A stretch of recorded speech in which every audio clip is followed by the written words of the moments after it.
almost evening by the time I got back to the inn. I took off my armor, then decided to kill time by having some tea in the dining hall until dinner. Alan, you're really in a league of your own. I've never felt that more strongly than I did today, Rena said. I couldn't agree more, Elna added. If I hadn't seen it with my own eyes, I never would have believed it.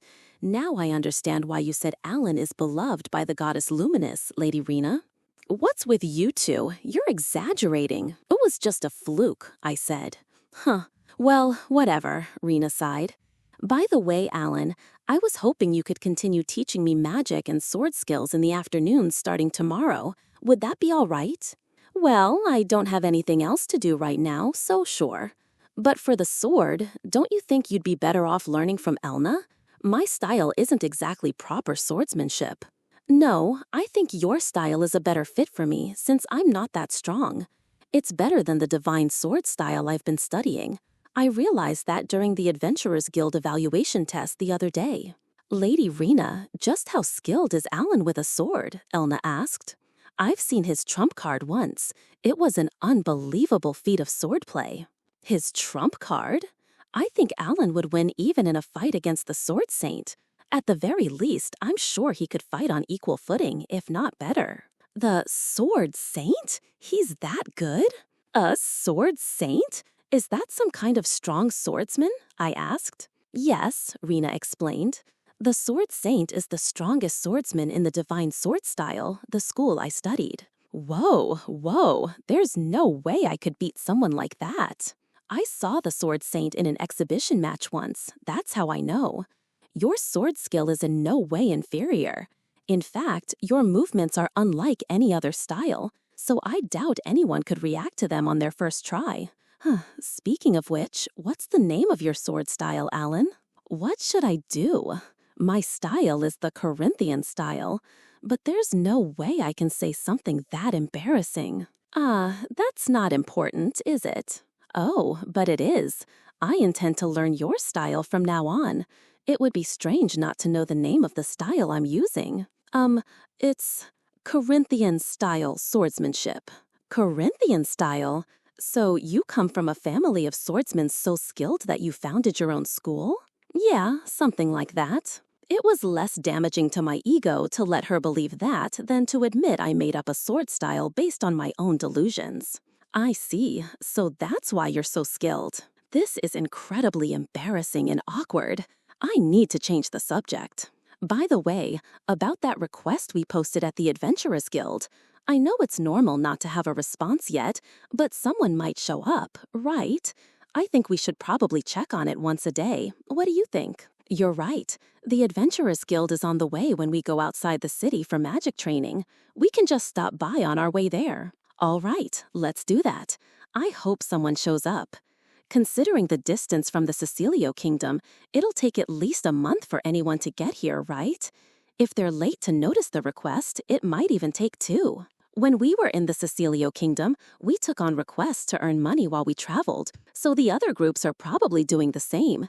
I don't think they'll miss it. I see. I hope you're right. For dinner that night, we had a meal from Barth's recipe collection for the first time in a while. Elna and I ordered the fish, and Rena got a large portion of the meat dish. After so many fried meals, it tasted exceptionally good. The next morning, when I went downstairs, Rena and the others were already in the dining hall, drinking tea. It seemed they had been waiting for me. I immediately ordered breakfast from Barth. So, what's the plan for this morning? I asked. We were thinking of practicing our swordsmanship in the courtyard, Rena said. I'm looking forward to seeing the sword style Lady Rena learned from you, Alan, Elna added. Oh, yeah. This inn did have a small courtyard. It was better for them to stay there than to wander around. We couldn't be sure there weren't any pursuers in the city. When it was time, I headed to the Mages Guild and managed to arrive with plenty of time to spare. Good morning, Lily. Good morning. Perfect timing. Someone from the clinic just came by. It seems there's been an injury. You might get to see healing magic in action. Oh, I feel bad for the injured person, but I'm really looking forward to this. The Guildmaster emerged from a back room. Let's head to the clinic right away. The clinic was about a 10-minute walk from the guild. Inside, there was a room with several simple-looking beds. An injured person was lying on one, looking to be in great pain, with a doctor-like figure attending to him. There was also a young man who looked like a male nurse. "Carla, thank you for coming so quickly. This is the patient," the doctor said, yielding his spot to the Guildmaster. "Oh my, this is quite severe." The injury was a broken bone in the shin, and the fractured bone was protruding from the skin. Ugh, that's gruesome. As she wiped away the blood, the Guildmaster asked the doctor and the patient about the circumstances of the injury. Apparently, he had fallen down the stairs and landed badly. "I believe it's a clean break. You're actually quite lucky. That's good.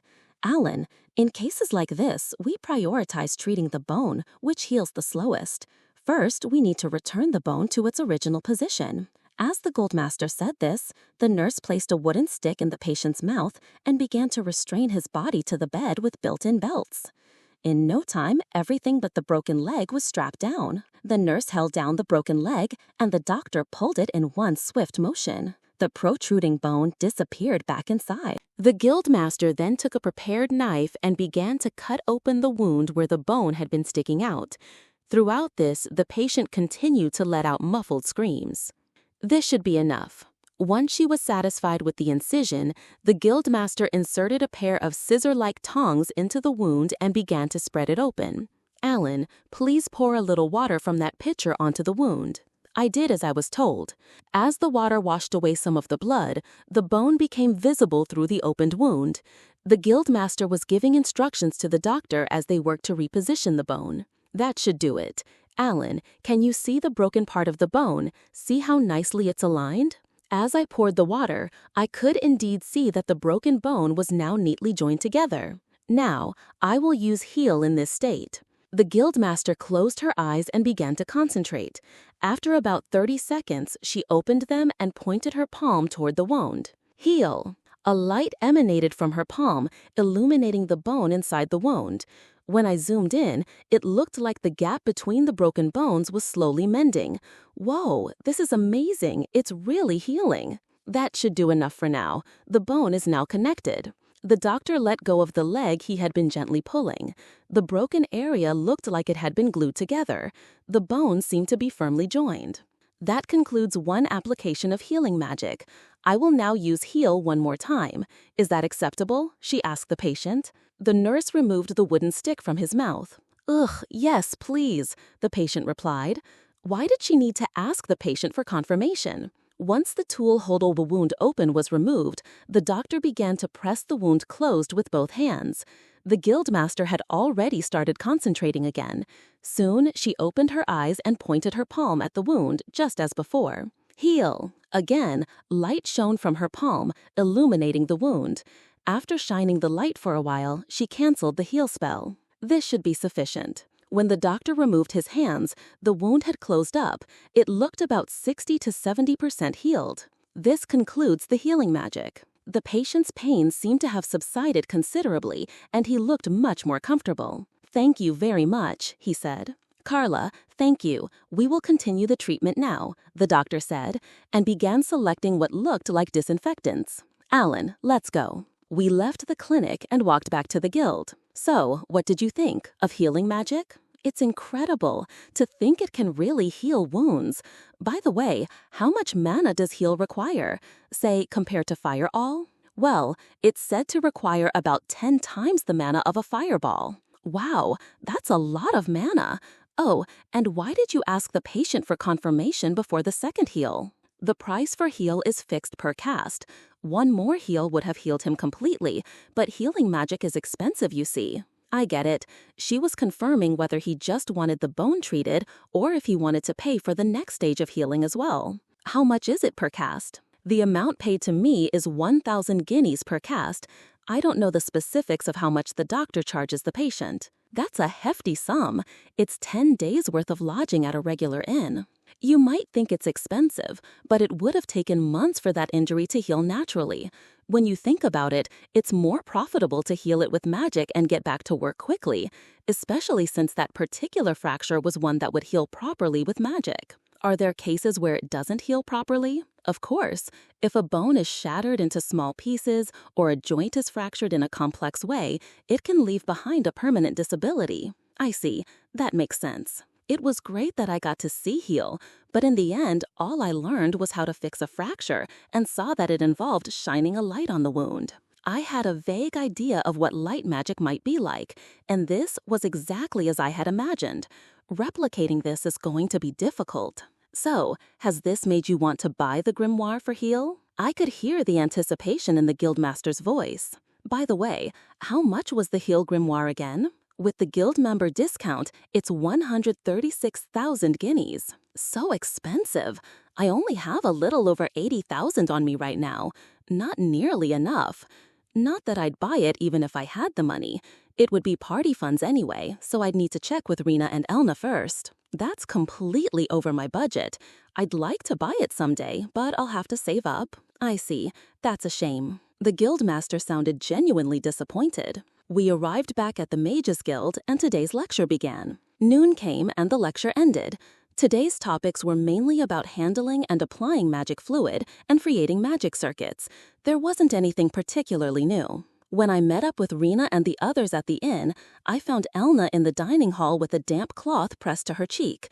Apparently, during a practice match with wooden swords, Rena's sword had hit her. It was red and slightly swollen. It's my fault my skill is so poor. I feel terrible, Elna. No, it was I who misjudged your swordsmanship, Lady Rena. I never imagined you had improved so much. You landed a blow on me, a royal guard. You should be proud. Fortunately, the pain wasn't too bad, and Elna insisted she was fine, so we decided to head out of town just like yesterday. After having lunch at Tally's place, we dropped by the Adventurers Guild, but there was no one of note there. Well, that's to be expected. We arrived at the same rocky area as yesterday. Rena and Elna were once again gripping magic stones, trying to somehow draw out the magic within. I was thinking about the heal spell I had seen this morning. Hey, do you know the reason why heal mends wounds? Figured. She just shone a light on it. I can't for the life of me figure out the logic behind light healing a wound. By the way, how do you heal my wounds? Can you make some kind of easy-to-understand holo video, even if it's just a metaphor? Suddenly, my world changed. A giant gash appeared before my eyes. It seemed to be a greatly magnified view of the cut I'd made on my arm with a knife a while back. The wound grew larger and larger, eventually swallowing me whole. Or rather, I had entered the wound. Strangely, there was no blood. Nanom probably left it out to make it easier to see. It kept zooming in and moving until it finally reached the deepest part of the cut. The movement stopped, but the magnification continued until I could see the individual cells of my body. At the very bottom of the gash, cells about a meter in size had been severed. Of course, a real cut wouldn't look like this. Nana must be using a metaphor to make it understandable. A single maintenance bot appeared. Does the maintenance bot represent Nanom? The real Nanom doesn't look like this. The maintenance bot used its arms to pull 2 of the meter-sized severed cells together and then sprayed some kind of adhesive to stick them shut. Is this supposed to be an image of medicine? The metaphor is so over the top, it's ridiculous. Another maintenance bot appeared and did the same thing. One by one, more bots appeared and started sticking the separated cells together. The number of bots kept growing until they were swarming everywhere. From there, the viewpoint began to zoom out. The countless bots shrank and quickly became invisible, but the wound was steadily closing. The speed at which the wound healed kept accelerating. It was healing faster than the viewpoint was zooming out. Just when I thought I was going to be swallowed by the closing wound, I escaped from it in the nick of time. Whew, that was close. But that last part, where I almost got swallowed by the wound, was completely unnecessary. It was quite a powerful holo video, complete with sound effects. Is this really what you're doing? Of course not. But metaphorically, it is not incorrect. Am I being made fun of right now? Oh well, I didn't have any other ideas, so I figured I might as well try it this way. Let's try to imagine it. Maintenance bots ride on the light and fly to the wound. No, bots probably can't ride on light. Does the light turn into bots? No, it doesn't. I've got it. Light spirits. Rena once said she believes in the existence of spirits. It's such a cute, girly idea. It's very fantasy-like and fits this planet perfectly. The light spirits fly towards the wound along with the light. Since they're spirits, they must be like a starship in warp without a physical form, so they can pass through the wound without any resistance. And since they're spirits, they must have some magical secret medicine from the spirit world. The spirits, carrying jars of this secret medicine under their arms, seep into the cells. The spirits cheerfully pull the cells together, happily applying the secret medicine to stick them shut. As the duration of the light increases, so do the number of spirits. Just like in the video, the wound steadily closes. All right, I feel like I can make this image work. Don't heal the wound yet. I took out the knife I got from Beck and cut my arm. A little blood trickled out, and I felt a sting of pain, but it vanished almost immediately. I loaded my mana. Ready, 10 appeared in the corner of my virtual window. I focused on the image I had just created. Heal. My palm, pointed at the cut, began to glow, shining light on the wound. The spirits flew towards it. I can picture the adorable little spirits working hard, pulling the cells together. The cut began to close before my eyes. In an instant, the wound vanished without a trace. Whoa, it actually worked. Is it really that simple? Well, what's done is done. Thinking back, I probably didn't need to place my palm on the wound, but it felt unnatural for the spirits to just appear out of thin air, so I decided to use my hand for heal. Wait, could I heal the bruise on Elna's cheek? She was trying to act tough, but it looked pretty painful. A bruise probably can't be fixed just by pulling cells together. I pictured it in my head. Spirits, carrying their little jars of secret medicine, seep into the cells. When they find an inflamed cell, they dip their hands in the jars and apply the medicine. The inflammation subsides in an instant. Let's try it with that image.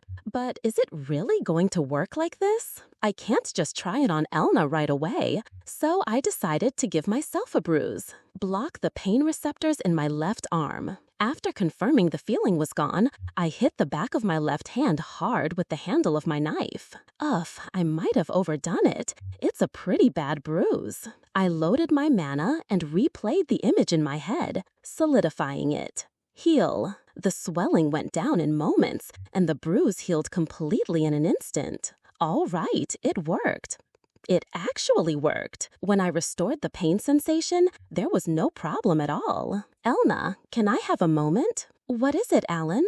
Just stay still for a second. I stood in front of Elna and placed my hands on her shoulders to keep her from moving. I held one hand up in front of her bruised cheek. For some reason, Elna started fidgeting shyly. Rena looked on surprised, as if she wanted to say something. Heal. As light shone from my palm, the expressions on Elna's and Rena's faces shifted to ones of utter shock. In an instant, Elna's bruise was healed. Elna, does anything feel strange? No. The pain in my cheek is gone. Was that heal? Alan, you can use heal now, Rena exclaimed. They both sighed in unison. For some reason, they looked at me with exasperated disbelief. Once again, Rena and Elna ran out of mana, so we had to cut our magic training short and head back to the city.